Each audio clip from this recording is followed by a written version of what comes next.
Hi, everyone. Thanks so much for joining us. I'm just going to give it like another 30 seconds to allow more people to join us.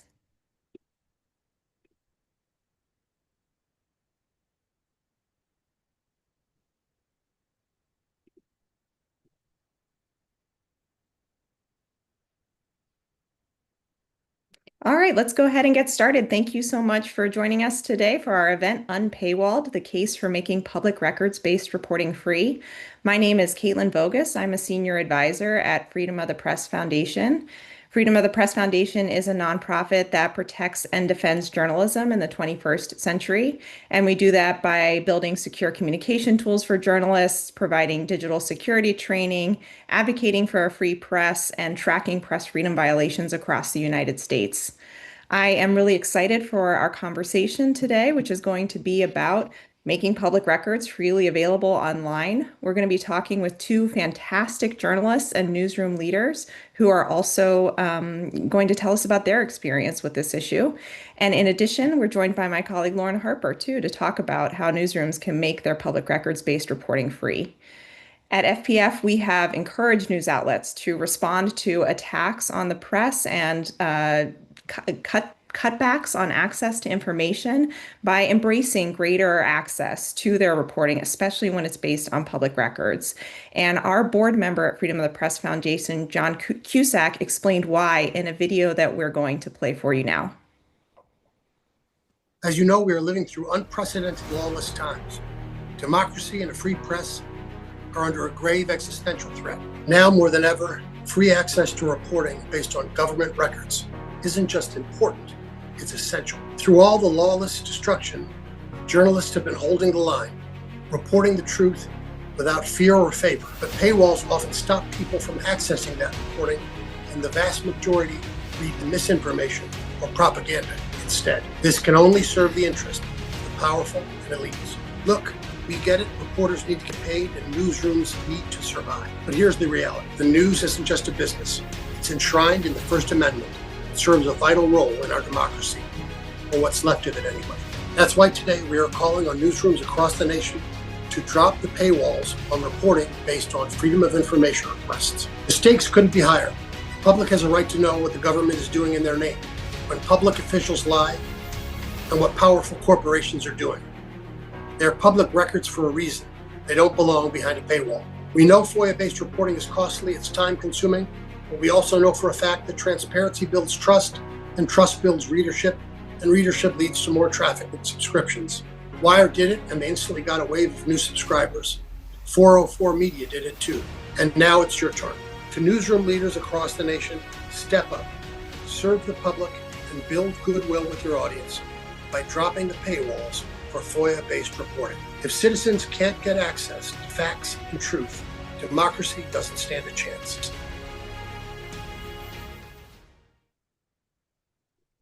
So I can't say it any better than John Cusack, but I think he encapsulates why we at FPF have been pushing for news organizations around the country to commit to dropping their paywalls for records-based reporting. And today we're going to talk to journalists from two outlets who've done just that, as was mentioned in the video, 404 Media and Wired. From its founding, 404 Media has made articles that primarily rely on public records requests freely available. And in March, Wired announced that it would also drop its paywall for articles based mainly on public records. And so I'm really excited to speak to our two guests from those outlets, as well as my colleague Lauren, about their experiences. I'm going to introduce our speakers now. We are joined by Katie Drummond. She is the global editorial director of Wired. And Katie previously has worked at many other outlets, including Vice, Gizmodo, and Bloomberg. Katie is also a member of Freedom of the Press Foundation's board. We're also joined by Joseph Cox.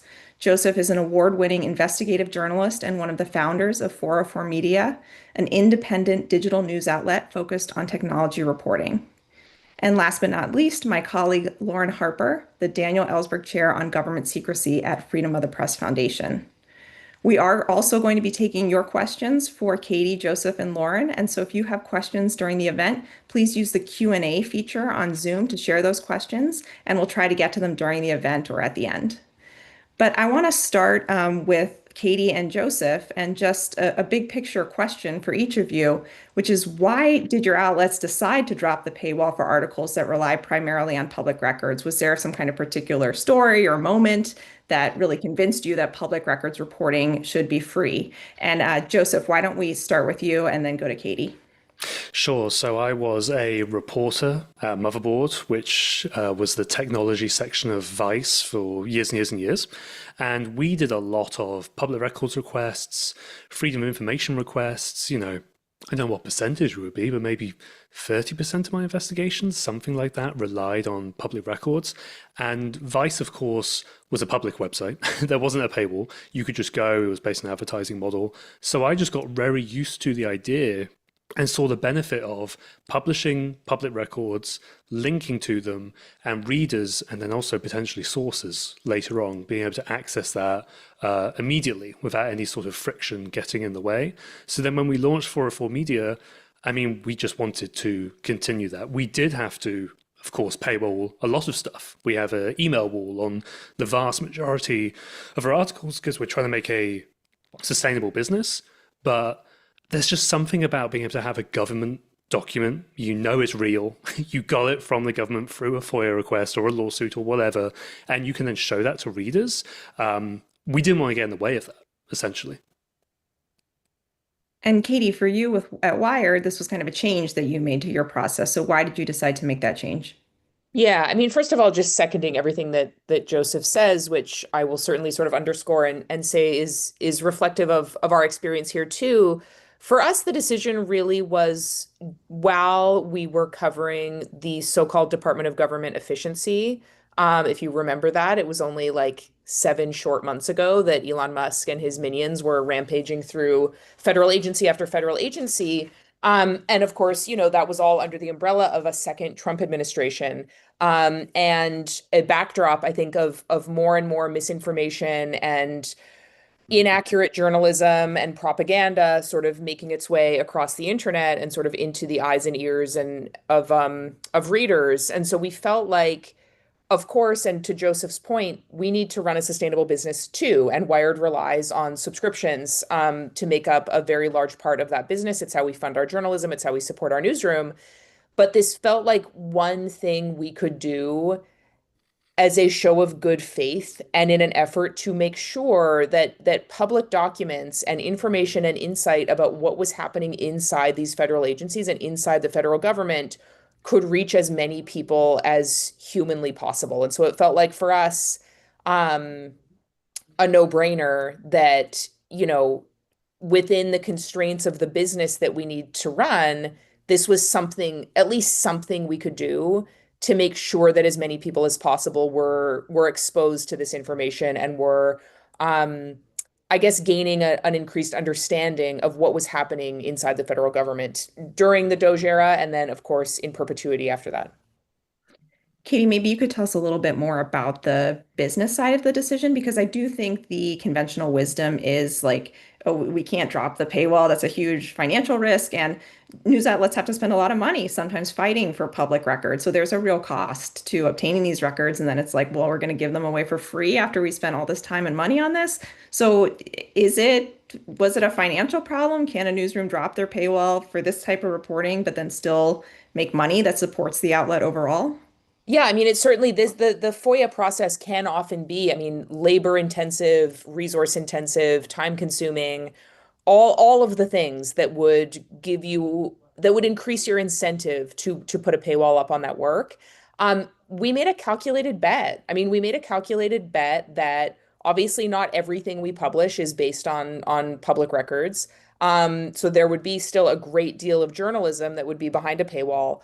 We made a calculated bet that our audience would show up for us when we did this. And so when we did it and when we announced it, actually, that bet paid off above and beyond what I could have possibly imagined. I mean, there was an outpouring of goodwill and good faith on social media. We saw actually a huge increase in subscribers on the day that we made that announcement. And then in the days following, we got hundreds of emails from people thanking us for doing it, letting us know that they had subscribed because we had done that. So on the contrary, I mean, results not guaranteed, right? I can only speak for sort of the Wired experience. But I think there was so much appreciation among sort of the reading public for our decision that they decided to show up and get out their credit cards, and we're obviously enormously grateful anytime even one person subscribes to Wired. So to see that happen many, many, many, many, many times over as a result of this decision was really rewarding. So at least in our case, I mean, it has been additive to the business rather than take anything away from a financial point of view. Yeah, that's fantastic. And I remember when you made the announcement and the reaction on social media, and I felt like I Yeah. was just seeing it everywhere. I was seeing it on Reddit, and Neiman Lab did a story, and it definitely drove a lot of attention. I'm wondering, Joseph, for you, you're like a newer outlet. How did the financial aspect of it work out for 404 Media? Yeah, so at the top of every article that is based on public records, there'll be a little box that says, hey, this is based on public records, so we're making it available to, without a paywall, or I can't remember what the exact language is, but something like that. It will also say, hey, if you do want to support this work, please subscribe, or please send us a one-time donation via this tip jar or whatever. So very much in what Katie is saying, which actually can bring in subscribers even though it's not required. I mean, we definitely see that. And the idea of good faith, I think, comes up a lot, especially at 404 Media, where, for example, we also took a bunch of our coverage of immigration and customs enforcement, all about the technology they use, and we translated that into Spanish, and then we published that without a paywall, without, I think, even an email wall as well. And of course, we're not talking about that today, but I see it very much in the same sort of vein in that, look, we're trying to run a business, we have to run a business, but we're in it for the journalism. Like, that's literally why we wake up every single morning, to go write articles and put them on the internet.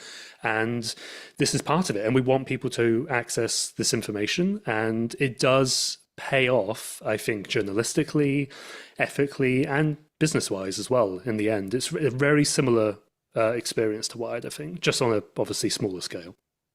Yeah, that's interesting. And you mentioned kind of like the ethical case around it. I'm wondering, Katie, if you've had similar conversations at Wired about balancing the need to fund your journalism, but then like the ethical responsibility to inform the public, and how do you strike the right balance there? Yeah, I mean it's an ongoing discussion. I will say that I don't think I've ever seen the newsroom more excited or enthusiastic about anything that I've done in the 2.5 years that I've been here than the day that we announced that we were dropping the paywall on FOIA reporting. I mean, the amount of sort of energy from the team around it was so incredible. But it's something that we talk about and think about all the time, not only in the context of a paywall, but just in terms of sort of what is our responsibility to make sure that as many people as possible have access to accurate information. I mean, I think that the example of translating ICE reporting into Spanish, that's so smart. I mean, that is so smart, and it is fundamentally the right thing to do. And so we think about that with all of our service journalism around sort of how to protect yourself from surveillance, how to, shore up your digital privacy when you're crossing the border. All of these issues that feel, I think, really relevant, unfortunately, to so many people now, much more than a couple years ago. We've taken the paywall off of those stories as well. And that's another example of just within the constraints of the business that we need to run, what can we do? What are the types of stories that we feel like we have an ethical obligation to share with as many people as possible, to make accessible to as many people as possible? I mean, translation, again, I just come back to what a great idea that is. But it's something that we think about and talk about all the time. And I would say, like, on principle, do I think that all of the journalism that we create every day should be available to everyone? Of course, I think that on principle. But I'm running a business. And so that's the tension, right? And so we're doing everything that we can to make that journalism accessible and available, again, within constraints. Right. The journalism couldn't exist if there weren't some way to pay for it. So, yeah. Um, Joseph, I wanted to ask you about something you mentioned, which is that not only do you make the reporting not paywall, but you actually link to the public records themselves, which I love, because I know when I'm reading a news story and they're talking about public records, I always want to see the original documents that they got because I want to read them for myself. I'm curious if there was a discussion around, like, if there were any nervousness around doing that, like, oh, we could be giving away something to competitors, which again, like, we spent a lot of time and effort to get this record. Now we're just going to post it. Was that a worry, or did you just feel like it went part and parcel with the decision to make the reporting itself unpaywalled? I mean, it's definitely crossed my mind, and I think the mind of other people at 404 Media. But again, we were doing it for so long, where we would just almost reflexively just publish these documents. It's also related to, we do a ton of work with records from PACER, the US Federal Court Record System. We have a really good relationship with Court Watch, and they uncover stuff. We publish it, we then co-publish it, blah blah blah, and of course we always link to those court records as well. No, it's very, very straightforward. And I kind of think on the ethical side, I get a lot of documents that I can't publish. You know, like a lot of my ICE stuff, like I cannot publish that. I'm not going to, because it could jeopardize a source, right? If I've got a document given to me by the government, there's no source protection issues. I got sent it via email from the Department of State or whatever. Why not why not upload that and allow readers to see the actual original material as well? And of course, I think it bolsters the trustworthiness of your reporting as well. You know, some people may think, oh, they have a bias towards XYZ or whatever. Here's the document. Like, you don't have to take our word for it. Click the link, go to Document Cloud or whatever, read the actual material itself, and then you can make your own conclusion if you really want. But putting your neck out and being transparent as much as you can is good journalistically. And I also think it's good business wise as well. Like, we talk about our business a lot, basically, just in 404 Media broadly. And it is also part of that as well. Yeah, I love that. I totally agree with you. People trust what they can actually see with their own eyes. And so it makes complete sense. And I love that you also post court records as well. Thank you so much for doing that. Personally, as someone who's had to search for court records mentioned in reporting, I love that you do that. I should say one thing. I actually didn't answer your question, which is, am I worried it's going to, tip off competitors or something? I mentioned yes, it crossed mine, but part of our subscription product is also, we will give you FOIA trainings. As in, if you are a paid subscriber, every few months or whatever, and honestly, we're just so busy, we don't probably get to it regularly enough, but we will teach you how to do this because we think that's a net good. And also, some of our readers have now done public records requests, which they then send to us. And it's almost circular in that we're developing these skills that other people use, then give us stories. That's really, really paid off. And I'm just really, really happy to see that. So I'm not Yeah, worried about the competitive part. Yeah. yeah, that's fantastic. And I definitely want to get to that a little bit later about how you've involved your readers in the process. But before we do, I wanted to bring Lauren into the conversation. And Lauren, I wanted to ask kind of about the broader context here, because in the video that we played at the beginning with John Cusack, he mentioned the context we're living in and that there's increasing government secrecy right now. And so the fact that Wired and 404 Media are doing this in this context where we're battling against so much government secrecy, I'm wondering, in your view, do you think news outlets have an obligation at this point to be making as much information or at least public records available to the public for free in order to fight back against that kind of government secrecy? Yeah, absolutely. I mean, I think the most straightforward answer to that is yes, they do, because public records belong to the public. That's the very basis of the FOIA itself. And I think a more practical reason why FOIA released records should be made as widely available as possible is we can't fully engage in the democratic process or with the government if we don't know what that's doing. And so curtailed access to reliable information limits our ability to have policy debates about immigration, healthcare, climate change, you name it. And I'd add that that's not just true for members of the public, that's also true for government officials and staffers for members of Congress who, as some may remember, had their official subscriptions to news outlets canceled under the Trump administration. And so these folks increasingly have to rely on reporting based on public records being free or their independent subscription to these news outlets to know what their agencies are doing. So it's not just important for members of the public, it's also important for agency officials and members of Congress who are conducting oversight. And I'd also say that right now, it's more important than ever for people to get information about government activity from trustworthy sources who can honestly and objectively interpret the document and its context, because the government itself is becoming so much less reliable and frankly more willing to misrepresent their own records. Yeah, and we're talking about making these records freely available, but of course, in order to do that, journalists have to be able to get them first. And so a lot of times they're filing records requests under the Federal Freedom of Information Act or FOIA, which is something that you write about and examine quite a bit. So could you tell us a little bit about the process that goes into getting the records, and how would you describe the state of FOIA today? The state of FOIA. So I'm going to preface this optimistically. I'm going to say that I really truly believe that now is the most important time for people to be using FOIA and to be doing it aggressively. And I say that because the more people who use FOIA to obtain records about whatever issue it is that they care about, especially on the federal level, whether it's reproductive rights, climate issues, or foreign policy, that means there will be more people who are well positioned to tell their members of Congress that FOIA is important to them.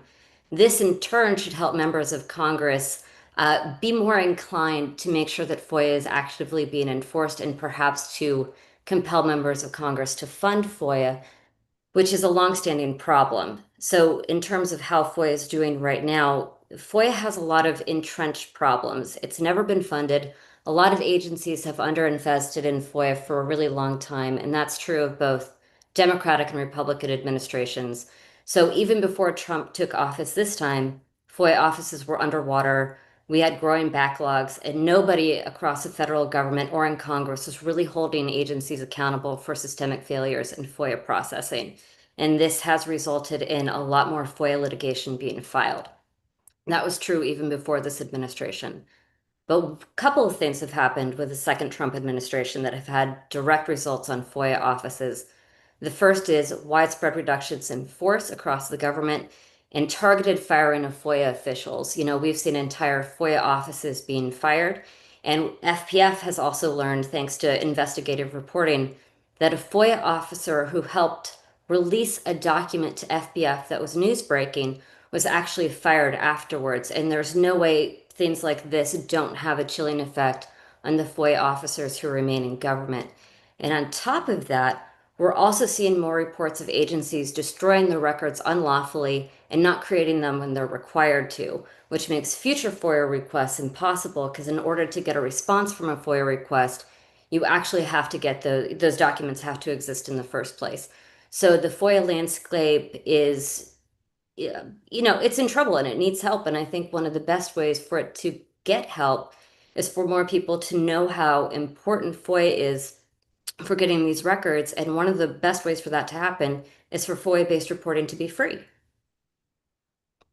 Thanks, Lauren. It's a somewhat of a bleak picture, but I agree with you that now it's more important than ever for us to be fighting for FOIA. Katie, I'm wondering if your experience at Wired and the experience of your reporters tracks with that. Are you seeing increasing problems with FOIA? Is it kind of more of the same, that it's been broken for a long time? And what kind of barriers are you facing when you're just requesting the public records, and what are you doing to try to overcome them?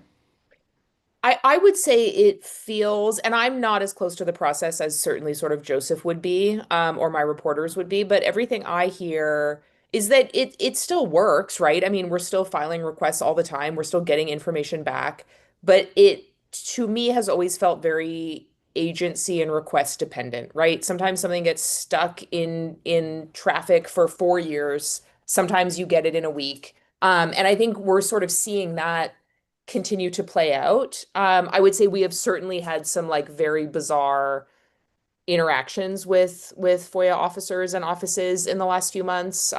We have run into a lot of roadblocks trying to get access to certain information. That said, though, that's not really a new phenomenon. I mean, that's something that was happening 5 years ago, 10 years ago, etc. So it's been a little hard to tell whether the landscape has sort of fundamentally changed. I would say it continues to be a much slower and more laborious and more frustrating process than it has any right to be, frankly. I mean, it never should have been the way it was 5 years ago. It should be much more seamless to access documents from these agencies than it is. Joseph, is that consistent with your experience or the experience of other reporters at 404 Media? Yeah, basically, it does still work. We file public records requests every day, and a lot with local and state. We have a ton of success with local and state because they're just quicker and they will hand the records over. Federal, as everyone knows, is a completely different game. Sometimes I don't even file with the FBI. Like, literally, what is the point? I'm not going to get those records. But that was kind of always the case, as Katie was suggesting. What is different now is that with some agencies and some requests, you're going to see pushback. Like I tried to get the Paragon spyware contract from ICE back in September 2024, and I just haven't got, I think, even an acknowledgement of that request, which is illegal and kind of unusual. At least ICE usually says, okay, sure, we got your email. And of course, that's why we're suing them.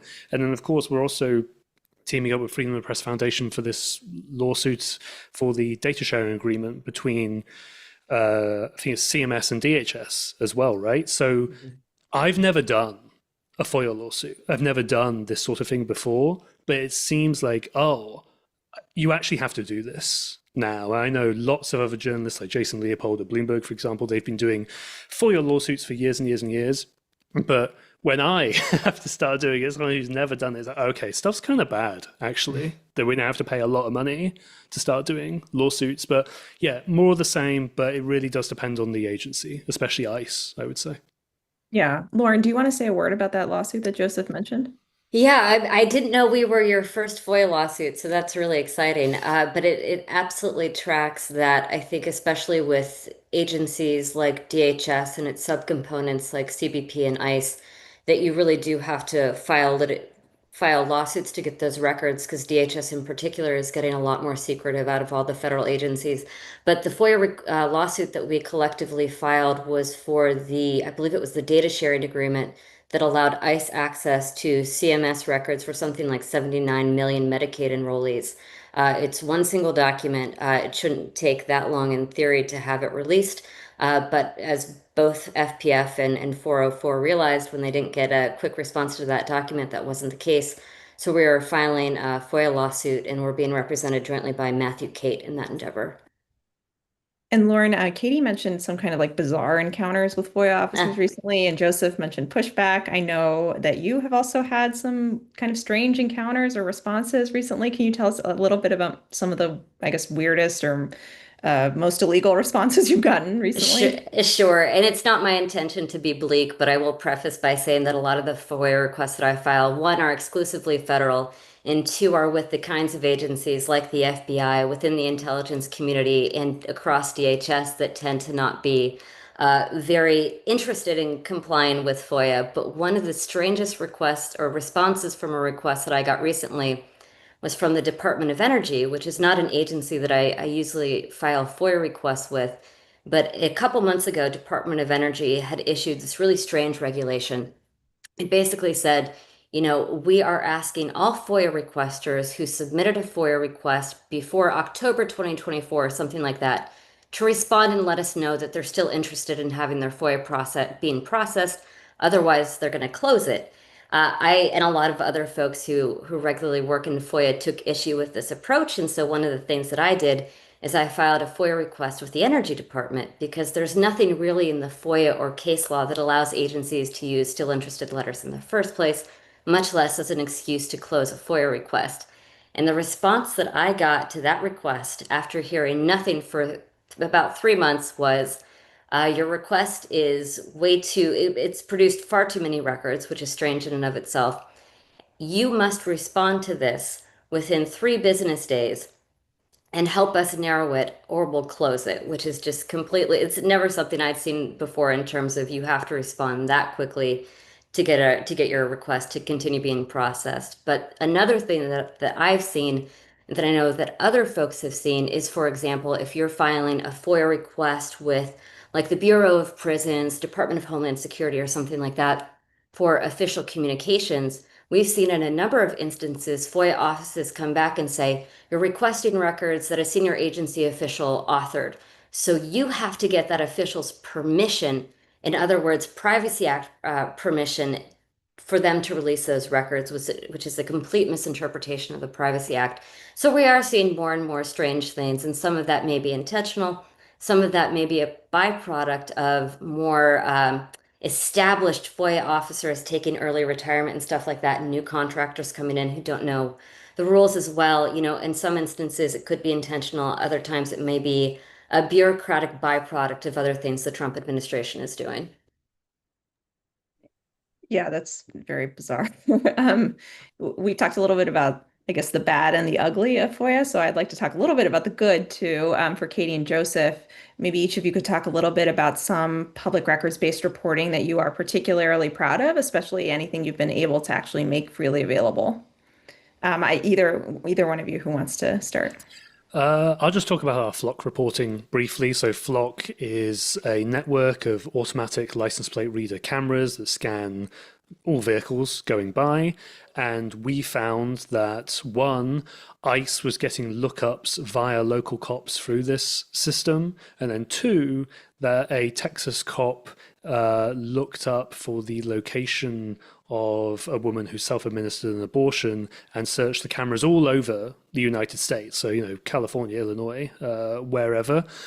The positive bit I'm getting to after that very grim introduction is that, it generated real world concrete impact in that Flock made radical changes to its product. It took California, Illinois, and I think a couple of other states out of its national lookup tool. It's triggered congressional investigations, various other pieces of impact as well. And I think it was positive in that it created this sort of wave of local media coverage where now local journalists are doing basically the same public records request, but for their own communities or towns or cities.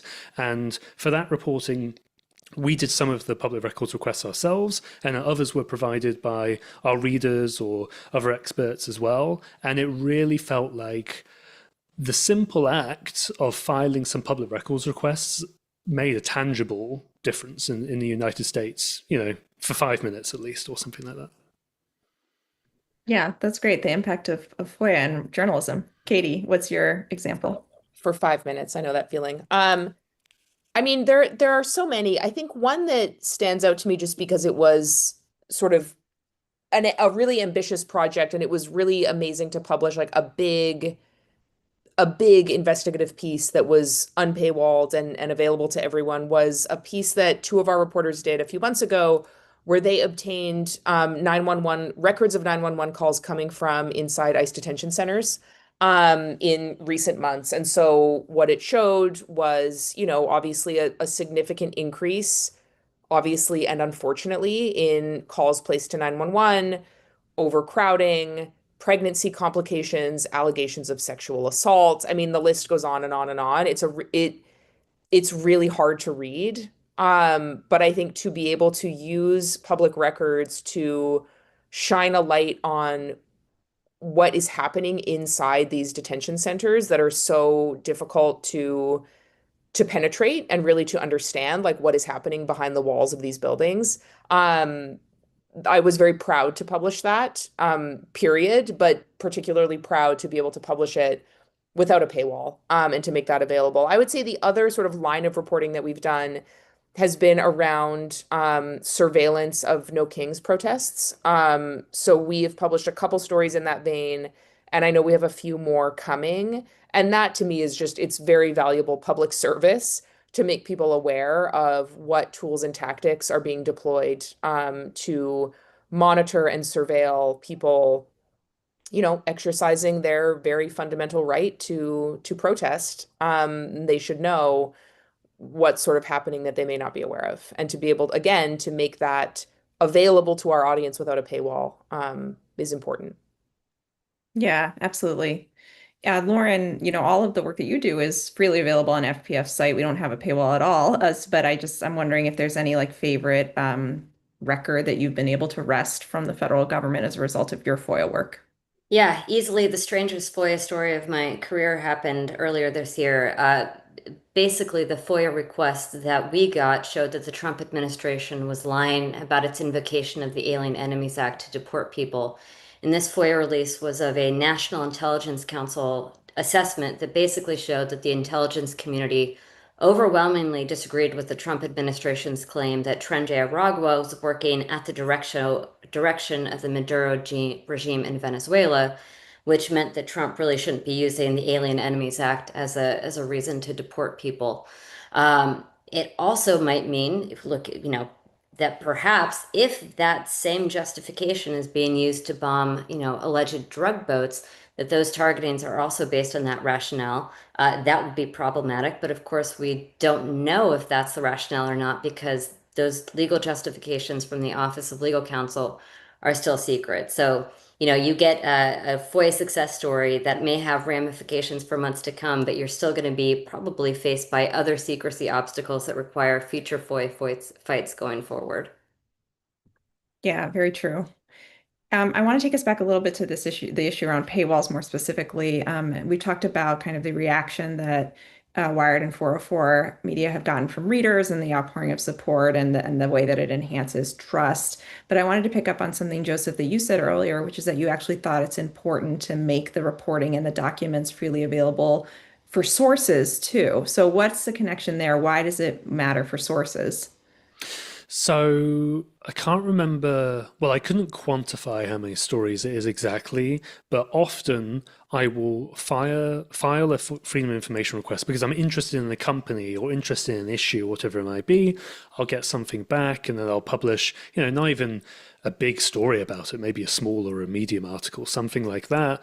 But then that signals to readers and potential sources, oh, this journalist is interested in Flock, in Palantir, or whatever it might be.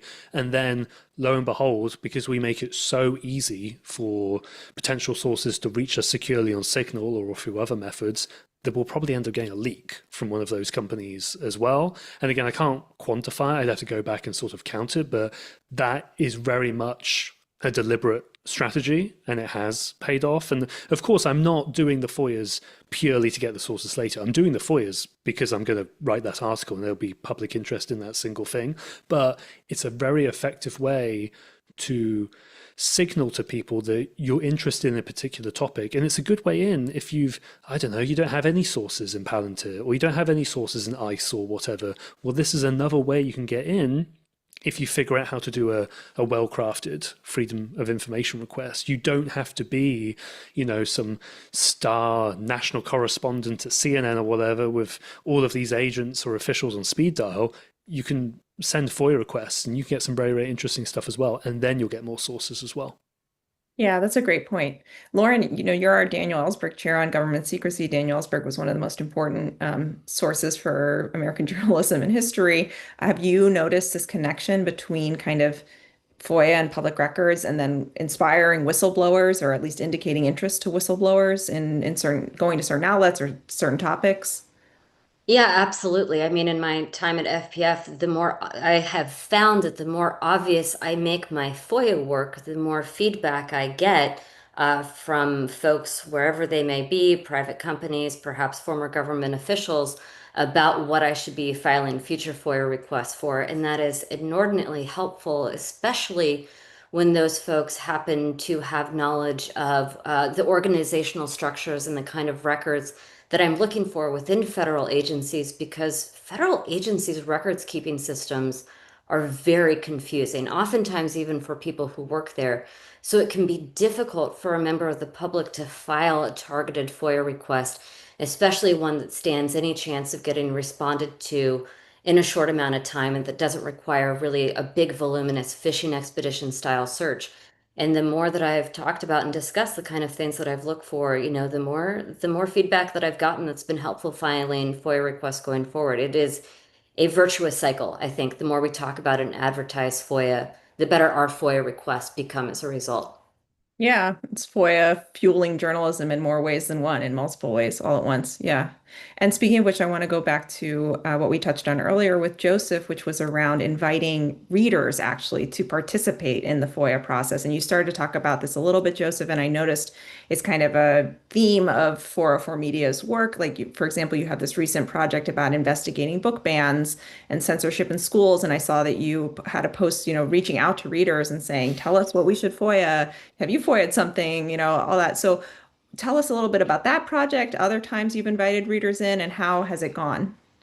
Yeah, so that project is in collaboration with Muckrock, I believe. It's still the early stages. I think we're publishing a piece related to that in the coming days, if not this week, probably next. But there's just so much space there for public records requests around book bans because although we do a ton of federal stuff, there's all of these other agencies you could go to, schools, and you can even go through city council meetings as well and all of that. For us, of course, here we're talking about FOIA, but public records for us, we also dig through US procurement databases as well, the court records I mentioned, going to YouTube, getting a city council meeting and reading through the transcript or just searching the AI generated transcript. There's all of this amazing public information you can access. So the book ban project is very much in line with that. As for sort of our communication with readers, it's just a constant theme. I mentioned that we make it very easy for sources to get in touch with us. Basically, every article will have a little bit of tip copy, is what we call it, and it says, if you have more information about this, here's my signal, here's my email. And we specifically craft every single one of those to be like, do you know about Mobile Fortify, which is ICE's facial recognition app that I just covered today? If you know more about it, here's my signal.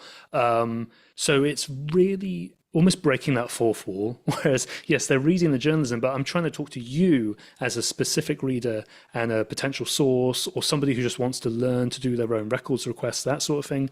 And the last thing we do on that is, again, they're not super regular at the moment, and we'll do another one this year, I think, about Flock, but these FOIA forums where we want to teach people how to do, how to file these requests, because it is a very certain skill set. It's not as simple as just filling out a form on dhs.gov or whatever, or sending an email. You're not going to get a good response that way, as everybody knows. So we want to tell people how to do it. So that includes other journalists, it includes activists, non-profits, all sorts of people, or just members of individual communities who want to get stuff out of their local government. Yeah, that's fantastic. I want to remind the members of our audience that you can also post questions for Lauren, Katie, and Joseph. If you have questions for them, please go ahead and use the Q&A function in Zoom. And I'm going to get to some of those reader questions now because we've actually gotten some really good ones.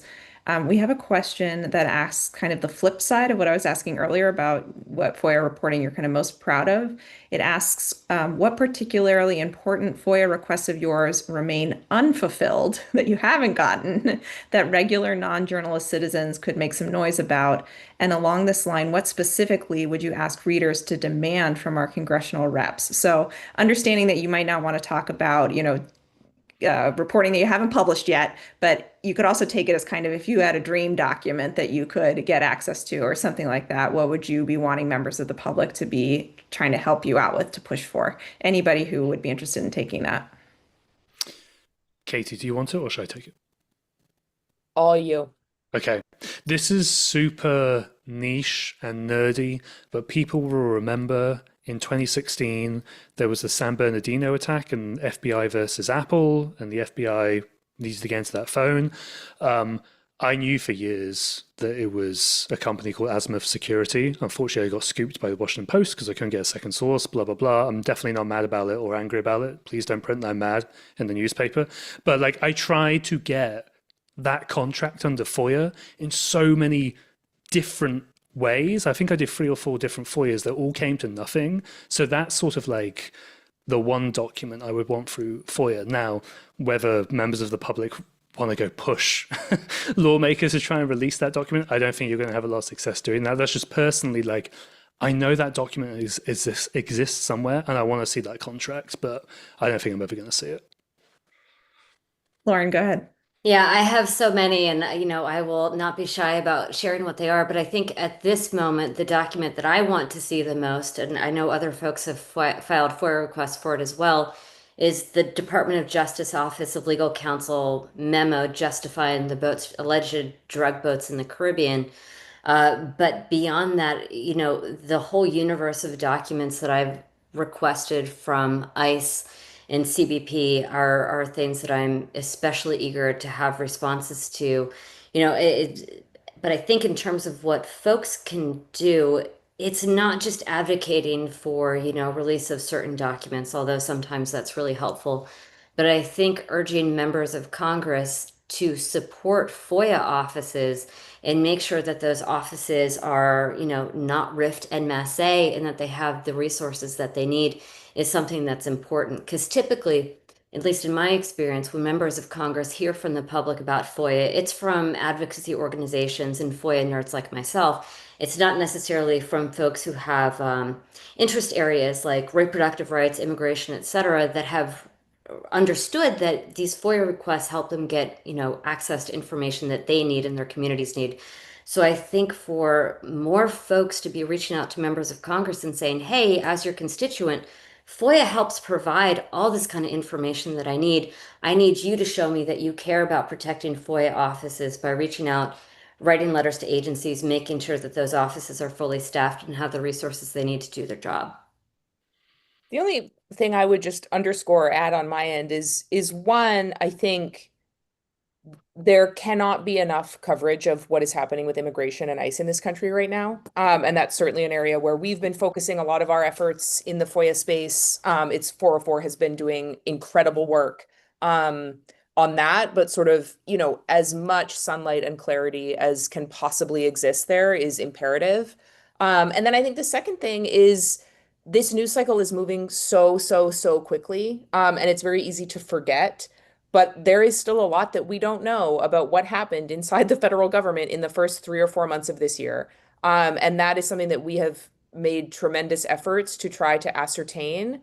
Um, if I'm recalling correctly, and that time of the year is like a black hole of my life, but the federal government made some change in classification at some point to how Doge was categorized. I think they moved them over into the executive and basically said like can't FOIA this. And so the lack of sort of clarity around even like what data was accessed by whom and when and where did it go, like very basic questions that Americans should have answers to.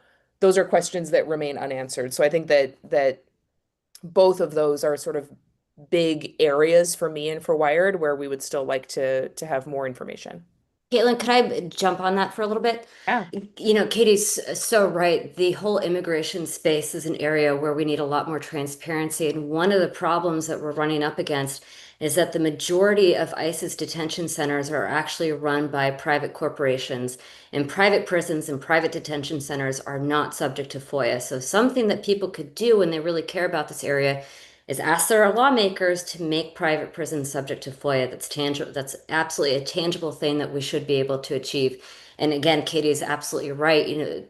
When Doge was announced, the executive order that came out announcing it established it as a Presidential Records Act entity, which means it's not subject to FOIA requests until 5 years at the end of the administration. That's true for the president. That's true for Doge for now. It's true for the National Security Council, and that's true for Stephen Miller's very secretive Homeland Security Council. And these are all entities whose FOIA status or status as PRA entities perhaps occasionally should be challenged like it is with Doge.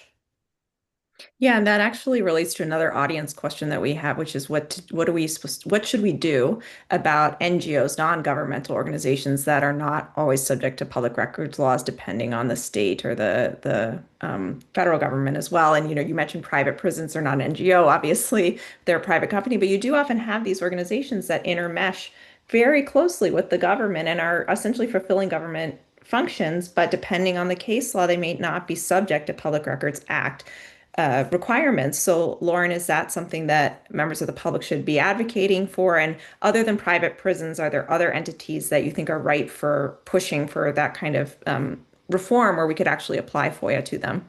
Yeah, I think that's such a good question right now because I think one of the things that we are seeing and will seeing as the federal government shrinks is we're going to see the government doing more contract work with private companies. So you're going to have more companies like SpaceX, et cetera, doing larger and larger bulk of the federally funded work. And one of the things that SpaceX did that was wrong, at least on the federal FOIA space, is they had a little line at the bottom of their emails that basically said, you can't release this under FOIA, it's confidential business information. So the thing that I think people really need to remember is one, familiarize yourself with the FOIA exemptions. And if you're asking for anything that's related to, a business, especially pay attention to FOIA exemptions, FOIA's exemption B4, because it makes clear that just because this communication is with a private entity does it not give that entity the right to claim that their information can be withheld from the public. And there's a really great resource called FOIA Wiki. It was stood up by Reporters Committee for Freedom of the Press. And if you go there and you look at specific FOIA exemptions, including exemption 4, it can help you craft your arguments to appeal these kinds of denials as they relate with private companies. But yeah, it's going to be a growing problem. It's a gray area. We see that with public-private partnerships like the Presidential Library Foundation, including Trump's, as well as the destruction of the East Wing at the White House and the building of the White House ballroom.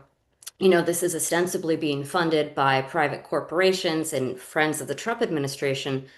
So how can we get insight there? Well, one of the ways to get insight there is to file FOIA requests with the federal agencies that do a lot of work with the private or entities that are involved, like the National Park Service and things like that. But it is tricky, and it does require, I think, really educating yourself about the limits of certain FOIA exemptions.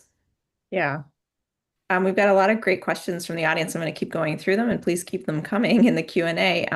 We have a question that goes back to the funding issue, and the person asks, is there a way we could advocate for a fund that we taxpayers itemize in our returns that funds a feedback loop to ensure paywalls start coming down and access to quality information improves against the backdrop of Musk's Gropapedia and malicious intents? And I want to broaden that question a bit. This is an idea that I think has been kicked around by folks looking into how to fund news of, yeah, maybe some kind of voucher system or tax breaks or even, philanthropy funding free access to news. I'm wondering, Katie and Joseph, as newsroom leaders, what creative solutions are you most excited about, if there are any, when it comes to funding of quality journalism and funding of the public records work that you do?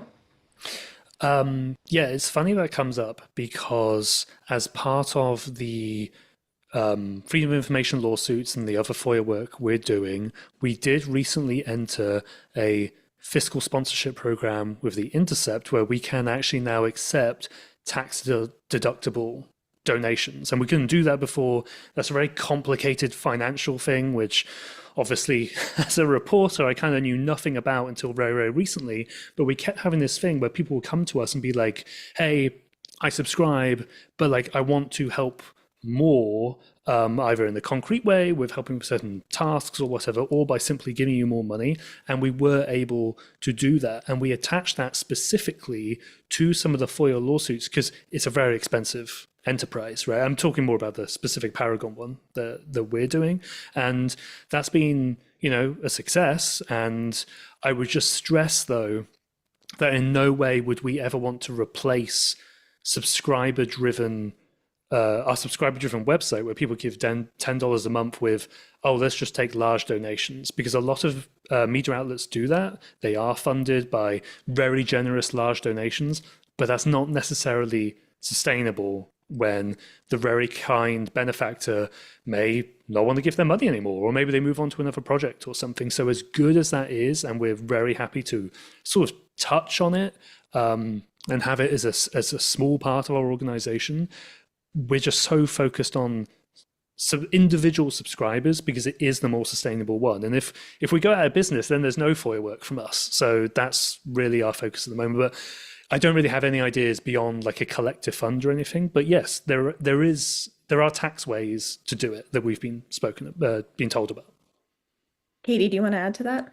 Yeah, I mean, I think on my end, it gets a little not complicated it's complicated for any business. I mean, we're a for-profit business, so that certainly puts some constraints around what we can and can't accept in terms of contributions and sort of how we try to frame that to our audience. I don't want anyone to be under the impression that they are donating to Wired. You're not. It's a for-profit business. So donation is not a thing for us. I think what I'm most interested in, honestly, is sort of just continuing, and Joseph has talked about this on and off through the session, deepening our involvement with our community, and having more of a dialogue around what people would like us to go chase, what they might be interested in us pursuing, FOIA ideas from them, and finding some way, not where they're sort of paying us to do a specific story, but finding a way to sort of better connect the price of subscription and the money that they are paying for wire journalism with their involvement to a degree and sort of their ideation and a dialogue between journalist and audience around what reporting feels most vital and salient to that community. So I think we're sort of playing around with different ways to approach that, to do it, in a way that's very above board and with integrity and that allows us to maintain our editorial independence, but that brings our community more into the process of the actual reporting and journalism, and maybe to a degree gives them more of a voice in, the work that their subscription dollars are essentially funding. Yeah, which also enhances trust. I mean, something that we were Yeah. talking about earlier too, right? We have a lot of interest in just FOIA in the Q&A, so I'm going to go to another question that's related to that. Maybe this one for Lauren. The person asks, do you have any tips for how to approach some of the agencies that may not be as willing to release information or may even be potentially hostile? Always appeal. Don't even put that much thought into it. Like people think, oh my God, I have to appeal. I have to write a really long, well-crafted appeal. And sometimes it will definitely pay off to do that. I've had ones, I think even with the DEA recently, where I just replied saying, I'm appealing this, like go find the records. And it worked. They're not expecting it. So always appeal is sort of my main one. I would echo that 100%. I think there are certain agencies like the CIA, the FBI has come up a couple times where, you oftentimes see requesters putting a ton of time into crafting this perfectly requested initial FOIA request when really like that's not going to get you very much. The important thing is going to be what happens on appeal. And statistics from the government show that agencies released on average like a third more information than they do on appeal. So focus on your appeal. I think that's a main one. The other one is keep an eye on their processing times and whether or not they've blown by their their timelines for responding to your FOIA request. Because some things that agencies do is, they might try to scare a requester from pursuing a request by saying, hey, you owe me $1.3 million for this water test conducted at, Department of Defense facilities. So I think it's really important for folks to also keep in mind that what their fee category is and what their rights are when agencies miss their deadlines. And I say this to this audience in particular because if you are a member of the news media, if you're a member of the news media fee category, you shouldn't have to pay search or review fees anyway. And if an agency misses their 20-day deadline, you shouldn't be charged duplication fees. So, be aware of some of these tactics that agencies have for trying to deter you from pursuing your request. And yes, always appeal. Great. We're really close to being out of time. I want to go to one more question in the audience that relates to the technical side of things, and we don't have time to go in depth, so I'm going to really summarize this person's question. But they're asking a bit about the technical process for unpaywalling your public records-based reporting, Katie and Joseph. And I'm going to boil the question down to basically like, is it technically complicated to have some articles be paywalled and some articles not be paywalled? It's a manual process for us. We turn the button on or turn the button off. Yeah, I That's was it. about to say we have a thingy in the CMS content management system where we publish our stories and you can unclick it. So really it's about editors being hyper aware and conscientious and just remembering to do it. I mean, I think we've had one or two instances, if I'm being totally honest, where an editor has published a story and then 20 minutes later been like, oh shit, that's a FOIA story. And then they go into the CMS and they take the paywall off. Like it's simple. Yeah. Okay. And a last question for Katie and Joseph. We want other news outlets to emulate you, to do what you're doing, to drop their paywall for their public records-based reporting, because we think it's so important for all the reasons we've talked about on this panel. So I guess my last question to each of you is, if you had to make, a 30-second pitch to other news outlets about why this should be done, what would you say to them? I mean, I'll be shorter than 30 seconds. It is of tremendous value for your audience. And I think Joseph and I have both talked at length about how good it is for your business. It's very hard for me to think of a compelling reason not to do this. Yeah. I think there is often an overwhelming public interest in the material, otherwise, you wouldn't be filing the FOIA or writing about it. There's a public interest in getting those documents in front of more people, and there is, maybe counterintuitively, but there definitely is a business benefit to it as well. Great. Well said. I'm going to be using those pitches, I think, going forward. So thank you so much to Joseph, Katie, and Lauren for providing their expert insights for this panel. I did want to mention that if you want to check out Wired's reporting, you can go to wired.com and you can subscribe at wired.com/subscribe. 404 Media's reporting is available at 404media.co, and you can subscribe at 404media.co/membership. And then you can also read Lauren's work on our website, freedom.press, or subscribe to her newsletter, which is called The Classifieds, by going to freedom.press/newsletter. And then just finally, I want to say that if you would like to help support Freedom of the Press Foundation and the work that we're doing around FOIA and paywalls and so many other press freedom issues, we would really appreciate it. And you can do that by visiting freedom.press/donate. So thank you again to our panelists, and thank you to our audience, and have a wonderful rest of your day.